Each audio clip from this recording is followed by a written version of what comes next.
kulal tu oma somang Speaker, Nimin Khan question hour ang zo khan del hilam kan han pan na zan khat kan zuk riaka chuan kan Union Home Secretary te Director Intelligence Bureau te le National Security Advisor pu Ajit Dovala te chung tenen chuan kanin koma Home Secretary le DIB pe hi chuanin hausa min ron tloa ti chuan tukina khan kan Home Minister bu Amit Shah neng kanin bia ta chuanin hemikan airport security tour CISF vekhian airport hian en kolavangin mi zale somli le lai mai ka resual mai the zat kha rondan tu makha o zani chong nai mani zong nge khale chu mi za tok mi za ling accommodation kan ya mi za hian an en kol to ka ai tam hi chu ron ti fri lo ulang a tulta ni le in te kan sak bela kanin ti fel nuwa ron kal seng kan te chu chumin rem ti saka chuba ka kan airport kal zel dan tur khu double AI tenen hian ti tlan dan kong kan song thale don em niang ti alo rota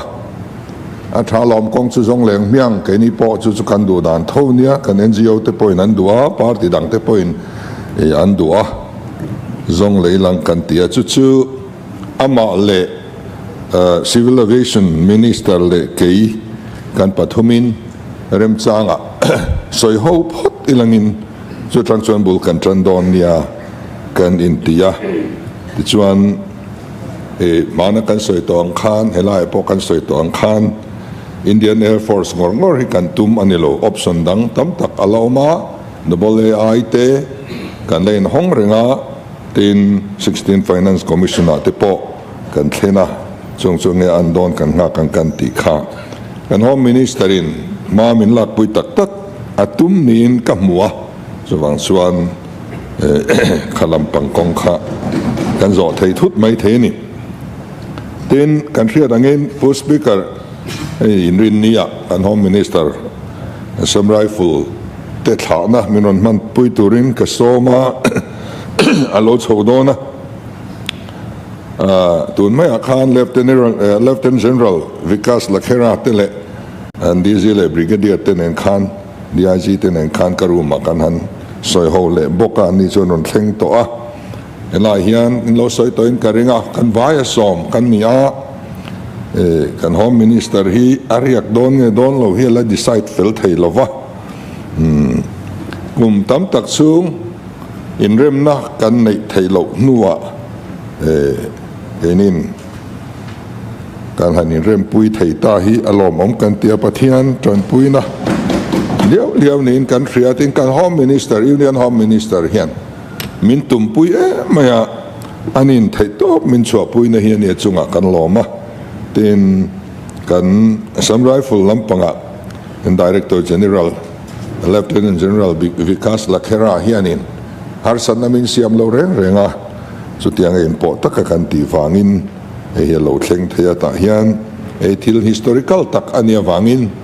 ne kan zawai hian una mangho turin kan som ve chu kei point tin saski kan han ngai tua zuya tunaian thil pathum kanron sanction kanron hon man boka part 1 second installment a hian crore som kwa pathum le point pangabial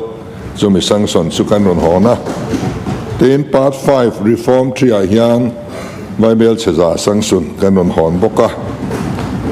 tin part 1 hi additional ama khan